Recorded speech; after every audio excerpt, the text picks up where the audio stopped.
Saya mau cerita. Ada dua orang sahabat yang tinggal di sebuah desa kecil di Italia. Sebut saja nama mereka adalah Pablo dan Bruno.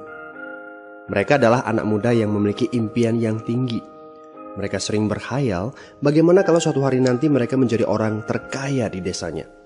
Keduanya merupakan orang yang sangat ambisius. Yang mereka perlukan adalah sebuah kesempatan. Pada suatu hari, kesempatan itu pun datang. Kepala desa memutuskan untuk mempekerjakan kedua anak ini untuk membawa air dari sungai ke sebuah penampungan air di tengah desa. Keduanya masing-masing membawa 2 buah ember dan segera menuju ke sungai.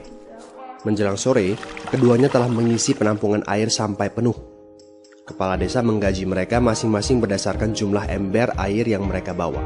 Wow, Pablo dan Bruno senang sekali. Ini berarti impian mereka akan segera terkabul. Mereka sulit percaya jika mereka bisa mendapatkan rezeki sebanyak ini.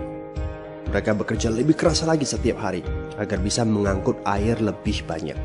Namun, Pablo mulai merasakan ketidaknyamanan. Ia tidak yakin pekerjaan ini bakal buat impiannya terwujud. Punggungnya nyeri dan kedua telapak tangannya lecet-lecet. Kian hari, kian takut saat harus pergi bekerja. Ia pun mulai berpikir keras mencari akal bagaimana caranya membawa air dari sungai ke desanya. Pablo mendapatkan ide. Bruno, saya punya rencana. Daripada kita mondar-mandir bawa-bawa ember setiap hari, kenapa kita nggak sekalian aja buat sebuah saluran pipa dari sungai ke desa kita? Saluran pipa? Ide dari mana itu?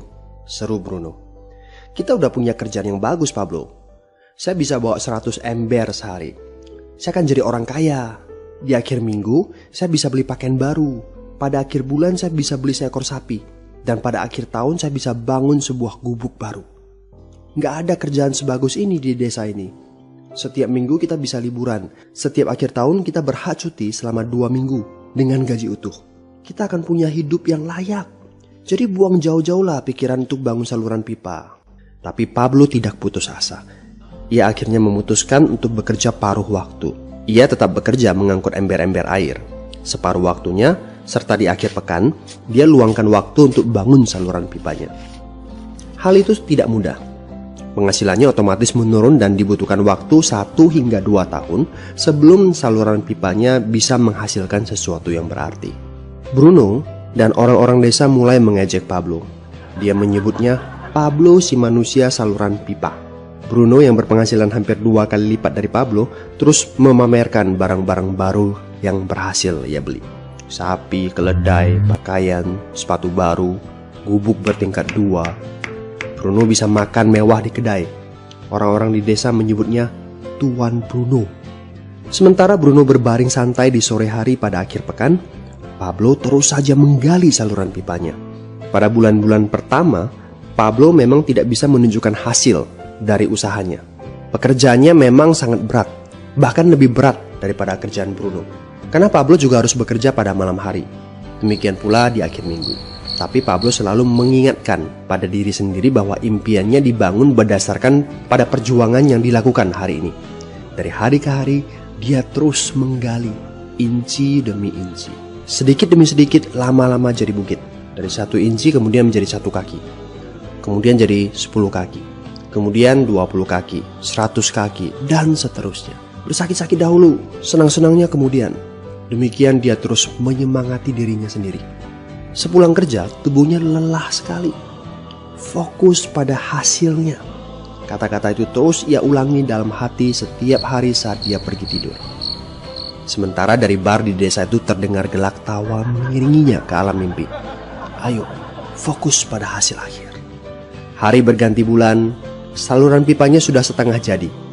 Saat beristirahat, Pablo melihat dari jauh sahabatnya Bruno yang terus saja mengangkut ember-ember. Bahu Bruno tampak semakin lama semakin membungkuk. Dia menyeringai kesakitan. Langkahnya semakin lamban akibat kerja keras setiap hari. Dia semakin jarang bersantai-santai di tempat tidur gantungnya. Dia lebih sering terlihat di bar, duduk dengan wajah letih dan murung. Saat pengunjung bar melihat Bruno, mereka saling berbisik. Hei, ini dia Bruno si manusia ember. Dia lebih suka duduk sendiri di sudut yang gelap ditemani botol-botol kosong di sekelilingnya. Akhirnya, saat bahagia Pablo pun tiba. Saluran pipanya sudah rampung. Orang-orang desa berkumpul saat air mulai mengalir dari saluran pipanya menuju ke penampungan air di desa. Sekarang, desa ini sudah bisa mendapatkan pasokan air bersih secara tetap. Pablo tidak perlu lagi membawa ember. Artinya, airnya akan terus mengalir, baik dia sedang bekerja maupun tidak. Air itu mengalir saat dia makan, saat dia tidur. Air itu mengalir di akhir minggu ketika dia asyik bermain. Semakin banyak air yang mengalir ke desa itu, semakin banyak pula uang yang mengalir ke kantong Pablo. Apa moral dari cerita ini? Pertanyaan yang paling penting untuk kita renungkan adalah, siapakah Anda? Seorang pembawa ember atau seorang pembuat saluran pipa? Apakah Anda hanya mendapatkan penghasilan jika Anda datang ke tempat kerjaan, seperti Bruno pengangkut ember? Atau Anda termasuk orang yang bekerja hanya sekali saja, kemudian Anda dibayar terus-menerus, seperti Pablo pembuat saluran pipa? Jika Anda termasuk orang kebanyakan, itu berarti Anda bekerja dengan menggunakan pola pembawa ember. Anda membarterkan waktu untuk mendapatkan uang. Maksudnya, bekerja 1 jam dibayar per jam, bekerja 1 bulan dibayar per bulan, bekerja setahun dibayar per tahun. Masuk akal kan? Masalahnya, dengan sistem pembawa ember, masuknya uang akan berhenti saat kita berhenti bawa ember. Artinya pendapatan kita hanya sementara alias tidak langgeng. Kalau di suatu pagi Bruno bangun dan punggungnya terasa sakit, sehingga dia tidak bisa bangkit dari tempat tidurnya, berapa uang yang akan dia dapatkan hari itu? 0 besar. Fakta yang harus kita sadari adalah kita tidak bisa bekerja selamanya karena faktor usia dan kesehatan. Jika kita tidak sanggup membarterkan waktu kita, maka kita tidak akan mendapatkan uang. Pablo jauh hari sudah menyadari keterbatasan ini. Karena itulah dia langsung berpikir untuk menciptakan suatu sistem yang memungkinkan dia untuk terus mendapatkan bayaran baik dengan cara barter waktu ataupun tidak. Pikirkan ini. Bagaimana dengan Anda? Anda mau apa kalau besok penghasilan Anda berhenti? Apa yang akan terjadi kalau Anda dipecat? Apa yang terjadi kalau kemudian Anda sakit atau cacat sehingga tidak bisa membawa ember lagi? Bagaimana seandainya perawatan kesehatan yang mendadak yang harus Anda jalani menghabiskan uang tabungan Anda? Apa yang terjadi bila uang tabungan Anda itu langsung menguap dalam semalam? Kalau penghasilan Anda berhenti besok, untuk berapa lama Anda bisa membayar hipotek Anda? Cicilan rumah, mobil Anda, ataupun untuk biaya sekolah anak-anak Anda? 1 tahun, 6 bulan, 3 bulan, atau 3 minggu? Jelas. Apakah Anda bekerja sebagai penyapu jalan, bekerja di kantor, punya jabatan tinggi, atau memiliki toko, seorang profesional di bidang tertentu, tetap saja Anda membarterkan antara satuan waktu dengan satuan uang. Apakah dengan cara demikian Anda akan aman? Satu-satunya jalan untuk menciptakan keamanan yang sesungguhnya adalah seperti yang dilakukan oleh Pablo, yaitu membangun saluran pipa saat Anda masih bekerja sebagai pembawa ember. Dengan membangun sebuah saluran pipa, Anda cukup mengerjakan pekerjaan sekali saja, capeknya sekali saja, tetapi Anda akan dibayar terus-menerus. Saluran pipa ini akan memberikan Anda penghasilan walaupun Anda sedang tidur ataupun Anda sedang main. Penghasilan ini juga akan terus Anda peroleh setelah Anda pensiun, pada saat Anda sedang sakit ataupun cacat sehingga tidak bisa bekerja, dan juga dalam situasi darurat. Inilah yang disebut sebagai penghasilan pasif.